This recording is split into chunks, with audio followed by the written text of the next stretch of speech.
Assalamualaikum warahmatullahi wabarakatuh. Alhamdulillahirabbil alamin, innal hamdalillahi nahmaduhu wa nasta'inuhu ala umuri dunya waddin. Wa na'udzubillahi min syururi anfusina min sayyiati a'malina. May yahdihillahu fala mudilla lahu wa may yudlil fala hadiyalah. Asyhadu an la ilaha illallah wa asyhadu anna Muhammadan abduhu wa rasuluh. Allahumma salli ala Muhammad wa ala ali Muhammad kama sallaita ala Ibrahim wa ala ali Ibrahim wa barik ala Muhammad wa ala ali Muhammad kama barakta ala Ibrahim wa ala ali Ibrahim innaka Hamidum Majid. Amma ba'du. Ibu dan Bapak sekalian yang saya hormati, alhamdulillah kita masih dianugerahi oleh Allah nikmat iman, nikmat Islam, nikmat sehat dan afiat, sehingga kita bisa hadir di majelis taklim ini sampai nanti tiba waktu Isya. Kita awali dengan basmalah. Bismillahirrahmanirrahim. Mudah-mudahan kita semua dalam keadaan sehat walafiat. Yang sering kita simak, wala tumutunna illa wa antum muslimun. Jadi kita ini boleh meninggalkan dunia syaratnya dalam keadaan muslim. Muslim itu adalah orang yang menganut Islam. Kita bahas tentang Islam, kita awali dari sisi definisi. Kata Islam itu berasal dari aslama, artinya berserah diri kepada Allah. Yang kedua bisa dari asilmu, artinya damai dan kasih sayang. Atau as-salim, itu adalah selamat, sejahtera. Jadi kata Islam itu adalah kata yang definisinya itu mengandung berbagai kebaikan. Jadi seorang muslim itu harus mau berserah diri, menebarkan kasih sayang dan mengajak kepada keselamatan. Dalam surat Asy-Syura ayat 13, Allah berfirman bahwa sesungguhnya Islam itu adalah agama yang bukan hanya sekedar dibawa oleh Nabi kita, tetapi syara'allakum minad dini ma wasabihi Nuhan, telah diturunkan kepada Nuh, walladzi auhayna ilaika, juga kepadamu Muhammad, wa ma wasaina bihi Ibrahim, juga pada Ibrahim, wa Musa wa Isa. Jadi Islam itu adalah agama yang memang diturunkan semenjak terciptanya manusia, Adam. Cuma Adam jadi seorang nabi ya. Karena belum ada kesirikan, belum ada kemusyrikan di masa Adam. Kesirikan kemusyrikan baru terjadi di masa Nuh. Sehingga menurut tarikh bahwa Rasul pertama di bumi ini adalah Nuh. Karena di masa Nuh itulah awal mula kesirikan. Jadi orang pada menyembah patung. Bukan patung yang disembah, kadang dia meminta kepada Allah, tapi melalui perantara. Dijadikan wasilah, bertawasul kepada patung orang saleh.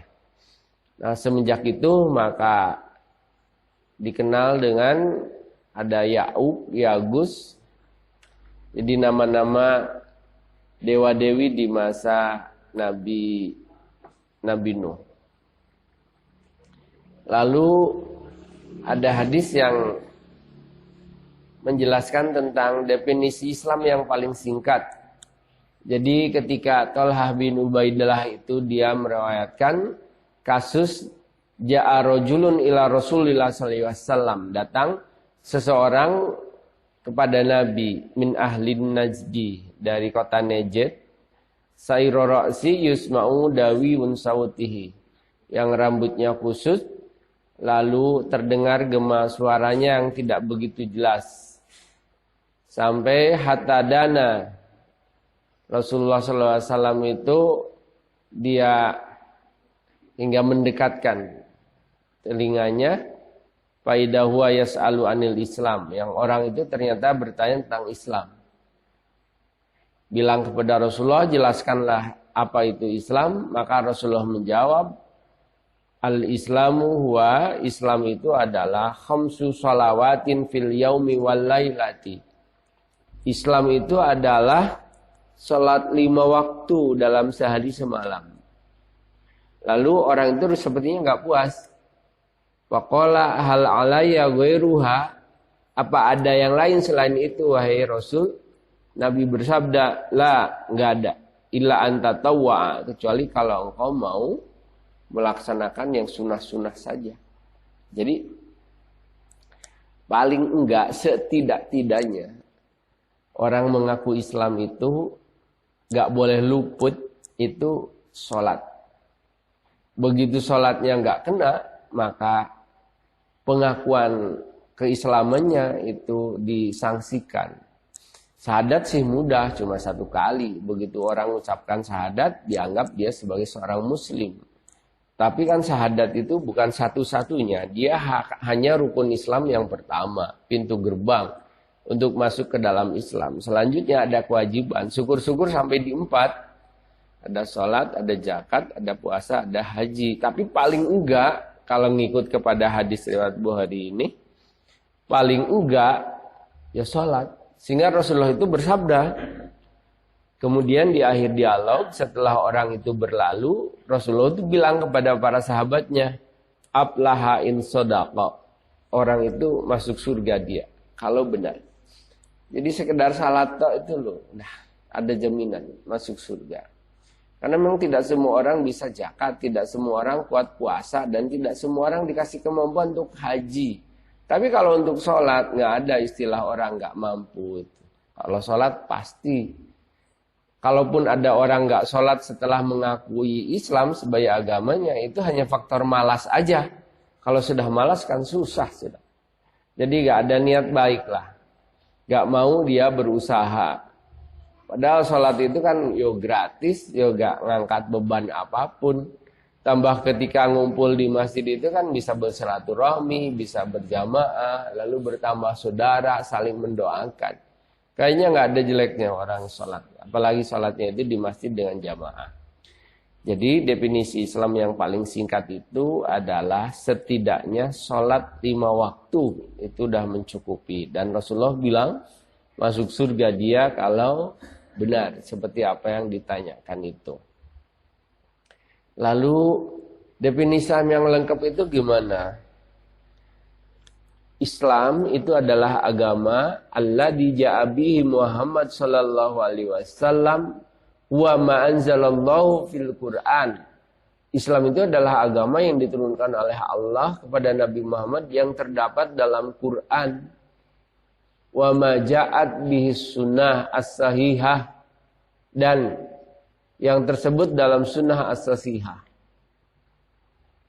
minal awamiri wan nawahi, yang berisi perintah-perintah dan larangan, war irsadat, dan petunjuk, lisilahil ibad dunyahum wa ukhrahum, agar manusia bahagia dunia dan akhiratnya. Jadi namanya Islam ada 5 kategori. 1, ada unsur Tuhannya.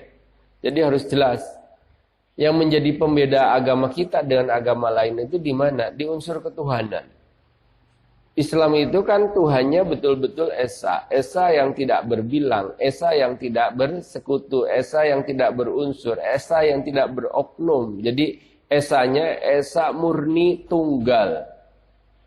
Nama suratnya Al-Ikhlas. Tetapi dalam surat itu tidak ada bunyi Al-Ikhlas.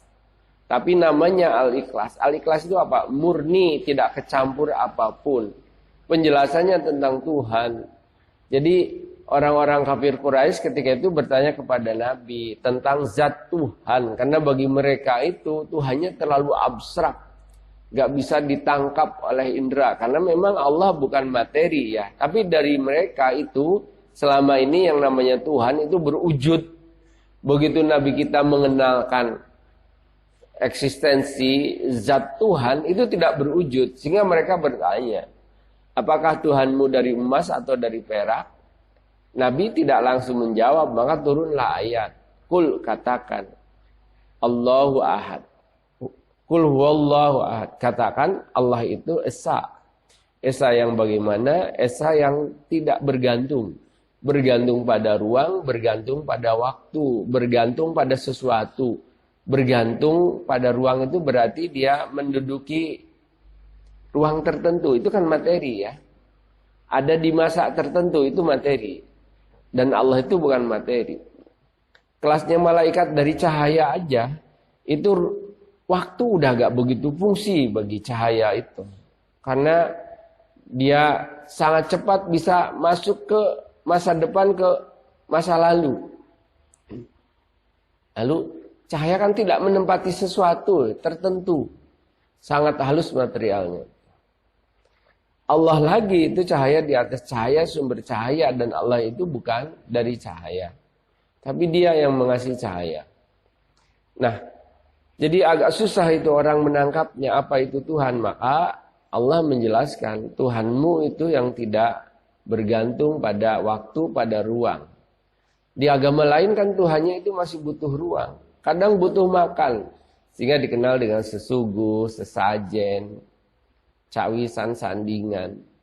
Kalau di dalam agama kita, Tuhan tidak butuh makanan. Lalu lam yalid wa lam yulad. Dijelaskan Tuhan kita itu tidak beranak dan tidak diperanakan. Di agama lain ada Allah Bapa. Ada Allah Anak, Sang Juru Selamat. Di kita itu enggak ya, Tuhan itu ya Esa dan Tunggal. Walam yakul lahu kufuwan ahad. Tidak ada yang serupa. Di agama lain bahkan persis sama seperti manusia. Kok Tuhan punya telinga, punya hidung, punya wajah, punya badan.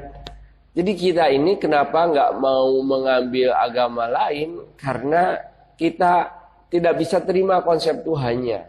Jadi konsep Tuhan yang paling jelas itu dalam Islam. Sehingga kita mau mengucapkan syahadat, berikrar. Jadi kalau ingin milih agama, lihat dulu tentang konsep ketuhanannya. Kalau ketuhanannya nggak jelas, sebaiknya jangan diambil itu agama. Kan ada di kita itu apa? 6 ya. Kepercayaan kan termasuk agama. Agama di kepercayaan konsep Tuhannya itu lebih tidak jelas. Tapi banyak penganutnya. Yang penting iling, baik. Kalau di kita nggak cukup seperti itu. Nah, jadi agama yang benar itu adalah ada konsep Tuhannya. Yang kedua, ada konsep Rasulnya, konsep Nabi. Makanya di masjid atau di rumah itu selalu di samping Allah selalu ada Muhammad. Dalam adzan di samping Allah ada Muhammad. Dalam qomat juga begitu. Dalam syahadat kan begitu. Cuma itu penegasan. Di dalam adzan, dalam syahadat, dalam qomat itu penegasan. Tiada Tuhan selain Allah dan Muhammad itu hamba dan utusannya. Sehingga dalam Islam itu tidak mungkin menjadi Rasul atau Nabi itu jadi Tuhan. Karena selalu diingatkan. Bahkan sehari itu sampai 5 kali tahu mengingatkan. Allahu Akbar, Allahu Akbar, Allahu Akbar, Allahu Akbar 4 kali. Asyhadu anna Muhammadar Rasulullah, asyhadu anna Muhammadar Rasulullah hanya 2 kali. Tapi menegaskan tentang Allah itu 4 kali, bahkan masih ditambah. La ilaha illallah, tiada Tuhan selain Allah. Jadi kalau di agama lain itu dia masih mengambil, menetapkan, mentahbihkan bahwa pembawa berita ini jadi Tuhan. Banyak toh. Kalau dalam Yahudi ada Uzair ya. Kalau dalam agama Nasrani ada Isa. Kalau agama Buddha ada Sang Buddha. Kalau di Konghucu ada Kongfutse. Jadi dalam Islam tidak akan Muhammad itu naik derajat menjadi Tuhan. Jangankan Nabi kita, malaikat aja di agama kita itu makhluk. Kalau di kelompok Sabi'in itu adalah anak Tuhan dan disembah dia. Jadi Islam itu adalah agama yang diturunkan oleh Allah kepada Nabi Muhammad yang terdapat dalam Quran dan hadis. Yang berisi perintah dan larangan untuk mengatur manusia agar bahagia dunia dan akhirat. Jadi dengan 5 poin itu menunjukkan bahwa Islam itu sebagai agama yang sempurna. Al-yauma akmaltu lakum dinakum wa atmamtu alaikum nikmati wa raditu lakumul Islam madina. Jadi telah genap dan sempurna dan Allah rela Islam sebagai agama. Untuk lebih jelasnya mungkin bisa ngelihat peta ini. Bah, ini udah dijelaskan belum ini? Pernah jelasin ini saya belum? Belum ya. Yuk disimak. Jadi sumber hukum yang boleh membuat hukum, yang boleh buat syariat, yang boleh membuat aturan, itu hanya Allah di agama kita. Jadi Allah menciptakan manusia disertakan dengan aturan, seperangkat peraturan agar manusia itu dalam menjalani kehidupannya sesuai dengan yang dimaui oleh Allah, sesuai dengan desain Tuhan. Maka Allah nurunkan wahyu. Wahyu firman Allah itu dikumpulkan, dibukukan dalam bentuk Al-Quran. Di dalam Al-Quran itu berisi perintah dan larangan. Perintah untuk kebaikan manusia, larangan agar manusia itu tidak kehilangan jati dirinya. Sepertinya Al-Quran itu masih global isinya. Butuh dirinci. Sehingga dipilihlah orang yang paling bisa untuk menerjemahkan Quran dalam kehidupan. Dari sekian juta, bahkan sekarang miliar manusia, terpilihlah orang namanya Muhammad. Mengapa Muhammad kepilih? Kayaknya kalau dugaan saya karena dia itu orangnya jujur. Yang ngasih label kejujuran itu adalah kaumnya. Sampai detik ini kan nggak ada itu. Orang mendapatkan gelar Al-Amin. Kalau profesor banyak. Doktor banyak. Ulama, kiai, ustadz banyak ya. Tapi kalau Al-Amin itu kayaknya hanya satu-satunya. Karena dengan kejujuran itu semua selesai. Andai saja nggak ada agama, kehidupan itu cukup dikelola dengan bermodalkan kejujuran. Coba bersuami istri, yang paling nggak boleh dilakukan apa? Bohong. Dan bohong itu, dusta itu lawan dari jujur. Bank. Kenapa bank sampai sekarang dipercaya? Hari-hari bejubel orang itu di bank. Karena dianggap jujur. Bahasa lainnya ya amanah juga. Coba sekali aja berbohong bank itu. Ditinggalkan. Jadi modal dalam hidup ini yang penting jujur.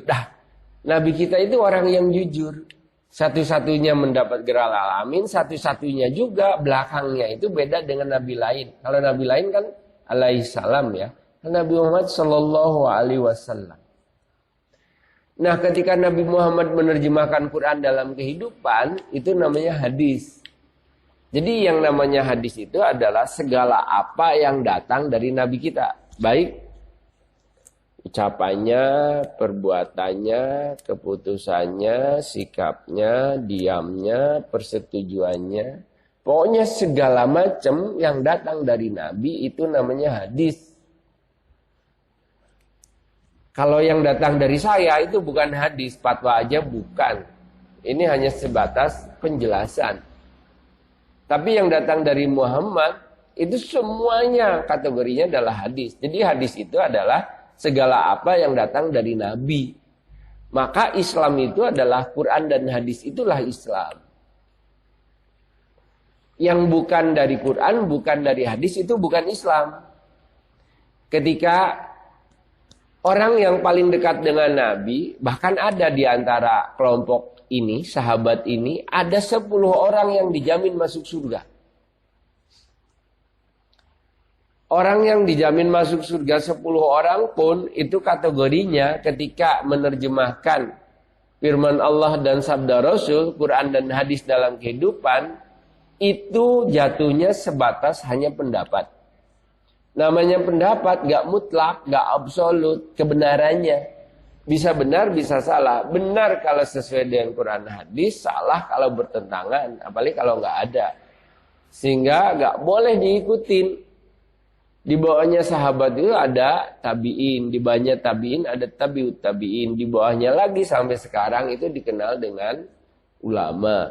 Ulama itu siapa? Yo kiai, yo ustadz, yo ajengan, yo tuan guru, buya, gus, mubalik, dai. Itu kategorinya semua dirangkum dalam kata ulama, kaum cendekia, agamawan. Ketika ulama termasuk kita di dalamnya itu menerjemahkan Quran dan hadis dalam kehidupan, itu kategorinya sebatas di pendapat. Jadi pendapat-pendapat ini nggak boleh dijadikan dasar dalam beramal, dalam beribadah. Jadi dasar dalam beramal, beribadah itu hanyalah firman Allah dan sabda Rasulullah. Adapun pendapat itu hanya penjelas. Karena kurang paham, nggak ngerti, nggak tahu makna isi dan kandungan, maka kita membaca pendapat dia. Tapi kalau dia tidak menjelaskan, justru membuat hukum dan aturan baru, siapapun dia, nggak boleh kita ikuti. Ini jadi penting, karena itu alur pikir, sistem pemahaman.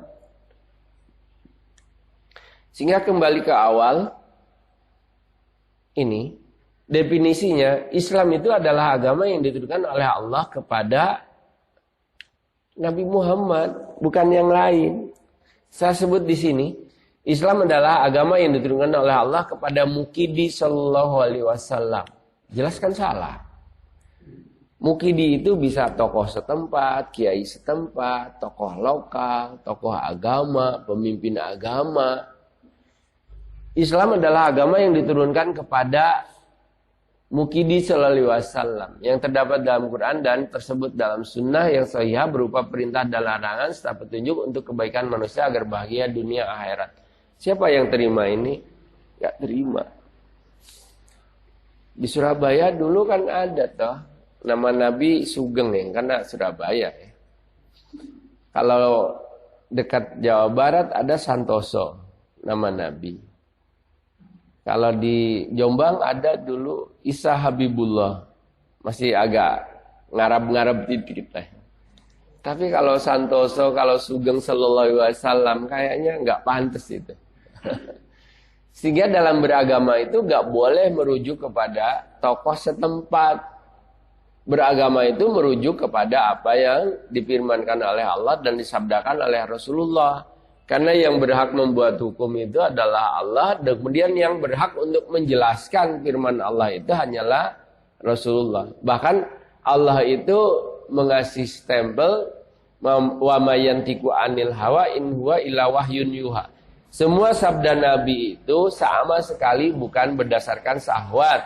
Tapi Nabi itu kalau dia melakukan sesuatu atas izin dan perintah Allah. Wahyu juga. Tapi Nabi sendiri itu tidak boleh membuat hukum. Karena Nabi itu sebatas menjelaskan. Menjelaskan tentang apa yang diperintahkan oleh Allah. Nanti kita akan sampai ke dalam surat At-Tahrim ayat 1. Jadi Nabi pernah ditegur oleh Allah. Sebelum ke situ kita lanjutkan bahwa cara orang beragama itu bagaimana? Banyak cara. Satu, di antara yang ada di sini yang mendominasi seseorang dalam menjalankan agama, perilaku keberagaman seseorang, Pak, jenengan ini, yang mana yang dominan? Dari tahap-tahap atau dari yang muncul ini, mana yang dominan mempengaruhi seseorang dalam melakukan keagamaan? Tradisi. Kayak ada yang tradisi. Ya. Ada yang lain. Keyakinan. Oke. Baik. Nah, budaya. Baik. Kayaknya semua benar. Jadi seseorang dalam mengamalkan ajaran agamanya itu tidak lepas dari unsur-unsur ini. Cuma yang lebih dominan itu lingkungan. Lingkungan itu ya tradisi itu. Jadi di lingkungan kan ada adat kebiasaan. Adat kebiasaan itulah yang disebut dengan tradisi. Tradisi itu dari bahasa Inggris ya, tradition. Kalau adat dari bahasa Arab, al-adah. Itu apa? Kebiasaan. Bahasa Indonesia itu kebiasaan. Karena diadopsi dari Inggris jadi tradisi, diadopsi dari Arab jadi adat. Adat, tradisi sama dengan kebiasaan. Jadi kebiasaan itu hidup di lingkungan sekitar orang. Jadi kadang orang tidak bisa lepas dari ciri, karakter, warna, bentuk, kebiasaan lingkungannya. Ya, kalau lingkungannya baik bisa baik, kalau lingkungannya buruk ya bisa jelek. Jadi beragama berdasar lingkungan itu gak tepat. Apalagi kalau berdasar hobi. Berdasar hobi itu kebiasaan individu. Kalau tradisi kebiasaan satu kelompok. Kan ada tuh orang kadang beragamanya sesuai seleranya. Kalau gak selera ya gak mau. Jadi pilih-pilih. Kalau dianggap itu baik, menyenangkan, dia ngikut. Kalau enggak, dia pensiun, gak mau. Cara beragama kayak gitu gak baik. Masih gak benar. Yang kedua berdasar adat tradisi. Ya, kalau ada tradisinya seperti kalau di Indonesia di mana? Aceh mungkin ya. Itu kan sampai disebut Serambi Mekah karena kebiasaan yang muncul dibentuk oleh syariat, oleh agama. Sehingga satu-satunya karena daerah istimewa, satu-satunya hukum syariat yang sudah diterapkan di negeri kita kan Aceh itu tuh. Ya kalau tradisinya bagus, ikut jadi baik. Tapi kalau tradisinya, misalnya kita di Jawa nih, kejawen. Itu kalau beragama dicampurkan dengan kejawen, kolaborasi dengan kejawen kan jadi gak ketemu. Di atas tradisi itu budaya. Kalau tradisi lebih lokal, kalau budaya itu agak nasional, budaya Indonesia. Ideologi itu lebih global lagi. Jadi ideologi komunisme, ideologi kapitalisme. Mana yang mengedepan? Kayaknya di antara semua ini ya lingkungan, ya tradisi itu.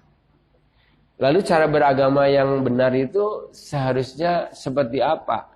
Beragama yang benar yang harus dominan itu adalah didasari karena keyakinan. Keyakinan yang itu dilengkapi oleh ilmu pengetahuan. Yakin kan urusan hati. Agar tambah yakin maka harus disertai oleh ilmu. Jadi berdasar akal sehat. Beragama itu dua ini baru bisa benar. Satu yakin yang didasari oleh ilmu. Maka cara beragama orang itu insya Allah akan tepat. Tapi kalau masih dipengaruhi oleh yang bawah-bawah, itu boleh asal tidak dominan. Toh kita tidak bisa lepas, tidak bisa menghindar. Tetapi yang utama adalah didasari oleh keyakinan. Keyakinan itu apa? Dalil. Dalil itu apa? Ya firman Allah dan sabda Rasul. Jadi bagi orang beriman kalau sudah Allah berfirman, Rasul bersabda, ya udah samina wa ata'na, ngikut aja. Adapun untuk akal, ilmu pengetahuannya hanya menelusuri atau lebih menggali apa makna di balik itu atau kandungan di balik itu, hikmah di balik itu. Itu aja agar bisa lebih semangat gitu aja. Atau dalam cara mengamalkan agama itu bisa benar. Baik Bapak Ibu, kita lanjutin ke bahasan bahwa untuk kasus mengamalkan agama, perilaku beragama kita itu harus berdasar. Nggak boleh kita ini maunya sendiri, apalagi kita merumuskan cara sendiri atau ngikut orang. Itu jelas tidak benar. Saya bacakan tentang hadis. Hadisnya sebetulnya Arabnya ini. Cuma kita baca yang terjemahnya dulu aja ya. Hadis riwayat Muslim nomor hadis 2363. Jadi suatu ketika Nabi itu dia lewat di mana para sahabat itu sedang mengawinkan kurma. Lalu Nabi itu bertanya, "Apa ini?" Para sahabat jawab, "Oh, dengan begini kurmanya jadi baik wahai Rasulullah." Lalu Rasul bilang, "Laulam tab'alu la saluha." seandainya kalian tidak melakukan seperti itu pun, niscaya kurma itu tetap bagus. Jadi Nabi itu lewat di kebun yang orang-orang sedang berada di atas pohon kurma. Lalu ditanya, para sahabat ngapain itu orang-orang? Lalu para sahabat bilang, dia sedang melakukan okupasi, ya, sedang mengawinkan kurma. Jadi mirip salak kurma itu ya. Lalu Nabi bilang, betulnya nggak usah gitu. Kalaupun nggak dikawinkan kayak gitu, kalau datang musimnya panen ya panen juga. Ternyata orang-orang ngikutin sabda Nabi. Dia tidak mengawinkan kurma itu. Lalu di masa datang panen kurma ternyata jelek. Lalu Nabi bilang, malinahlikum, kenapa kurma kalian kok jadi jelek? Lalu orang-orang bilang, lu panjenengan dulu kan berkata bahwa untuk apa begini dan begitu, untuk apa dikawinkan segala, kalau udah waktunya panen, panen juga. Hanya Nabi itu bilang, tak gitu, begini loh maksud saya, antum a'lamu bi amri dunyakum, kalian itu lebih tahu tentang urusan dunia kalian. Jadi Nabi itu ingin menyampaikan bahwa kalian itu kan petani kurma. Kalian lebih tahu tentang kurmamu. In kana yanfa'uhum dalika falyasna'u. Kalau dirasa mengawinkan kurma itu lebih baik, maka lakukan itu. Fa inni innama donantu donan. Fala tu'akhiduni bidonna. Sungguhnya aku hanya ngira-ngira aja. Asal tahu Nabi itu gak ngerti tentang kurma. Karena profesi Nabi itu bukan petani. Nabi ketika di Mekah dia berdagang. Begitu di Madinah banyak orang bertani karena memang subur lahannya. Lalu Nabi itu setengah tidak begitu serius. Ngapain juga nanti kalau waktunya panen, panen juga. Ternyata karena Nabi kurang pengetahuan tentang kurma, lalu panennya jelek. Lalu setelah itu Nabi bilang, loh, betulnya kalau kau dirasa bermanfaat dengan melakukan okupasi kurma itu, maka lakukan itu, karena aku sebetulnya gak paham. Tetapi kalau walakin idza hadastukum anillahi syai'an fakhudu. Tetapi kalau itu kaitannya dengan urusan firman Allah, apa yang disampaikan oleh Allah, maka fakhudu bihi. Lakukan itu, ambillah itu. Fa innilan akdiba 'alallahi azza wa jalla. Karena sesungguhnya aku ini enggak pernah berbohong kepada Allah. Jadi dengan hadis itu menjelaskan bahwa kalau urusan duniawi itu disilahkan kita ini berinovasi. Kita melakukan improvisasi, kita melakukan rekayasa, silahkan. Kalau itu kaitannya dengan urusan dunia. Tetapi kalau itu urusan akhirat, wa idza amartukum, kalau aku suruh kalian bisai'im min ra'yi, itu dari sesuatu kaitannya dengan pendapat, fa innama anna bashar, sesungguhnya aku itu hanya manusia biasa.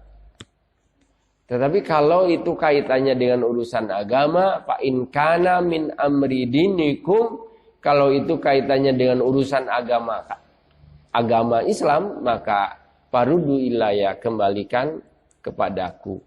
Jadi hadis-hadis ini lebih menjelaskan bahwa dalam agama itu tidak boleh kita ini mengambil jalan, jalur, dan pendapat dari yang lain. Murni mutlak kita harus kembali kepada apa yang difirmankan oleh Allah dan apa yang disabdakan oleh Rasulullah. Itu. Yang paling akhir dari saya, tentang suatu ketika, ini ada hadis dari Sa'ad, ia berkata, maritu maridan atani Rasulullah SAW, aku ini sakit. Lalu Rasulullah itu jenguk aku. Fawadu'a yadahu baina sajiyaya. Lalu Rasulullah itu meletakkan tangannya di dadaku. Hatta wajadtu bardaha ala fuadi. Sampai terasa agak dingin tangan Nabi itu. Sampai terasa di ulu hati. Lalu Nabi bilang, innaka rajulun mab'udun. Sesungguhnya engkau ini dalam keadaan demam. Lalu Rasul bilang, I'til Haritha bin Kalada. Coba kau datang kepada Haris bin Kalada. Karena sesungguhnya ia fa innahu rajulun yatatabbabu falyakhudhu sab'a tamarat min azwah. Coba datang kepada Haris, lalu kau bawa 7 kurma azwah. Falyajahunna binawahunna tsumma liyaludaka bihinna. Lalu ditumbuk beserta bijinya, kemudian minumkan untukmu. Tapi Nabi bilang, coba datang ke Haris bin Kalada. Ini menunjukkan bahwa Nabi itu gak begitu memahami tentang kasus pengobatan. Jadi urusan dunia itu apa? Urusan yang berkaitan dengan ilmu pengetahuan sains. Urusan yang berkaitan dengan pertanian. Urusan yang berkaitan dengan medis, urusan yang berkaitan dengan teknologi, urusan yang berkaitan dengan muamalah sosial, itu urusan dunia. Jadi kalau sudah begitu silahkan berinovasi. Tapi kalau untuk urusan agama, Nabi mengunci. Gak boleh, fa in kana min amri dinikum, kalau itu kaitannya dengan urusan agama kalian, maka kalian harus dikembalikan kepada apa yang aku sampaikan. Baik Bapak Ibu, ada yang ingin disampaikan? Jadi kajian kali ini serius sekali. Karena kaitannya dengan pengetahuan. Agar betul dalam memahami Islam. Karena ketika kita ini salah dalam mengamalkan, maka tuas percuma. Man amila amalan laisa alaihi amruna fahuwa raddun. Mengamalkan sesuatu yang enggak ada contohnya dari Allah dan Rasulnya, maka tuas tertolak saja. Apalagi kalau sampai wa may yabtagi ghaira Islam dinan, siapa yang mencari agama selain Islam, maka fala yuqbala minhu wa huwa fil akhirati minal khasirin. Maka segala amal baik itu kategorinya amal baik yang bermanfaat tetap fala yuqbala, enggak akan pernah diterima dari dia, dan nanti di akhirat dia termasuk orang yang merugi. Lalu Islam itu yang mana dan bagaimana? Yang tadi saya jelaskan itu. Jadi Islam itu adalah agama yang diturunkan oleh Allah, yang disampaikan oleh Rasulullah, yang terdapat dalam Al-Quran dan hadis, yang berisi perintah, larangan dan petunjuk untuk kebaikan manusia agar bahagia dunia dan akhirat.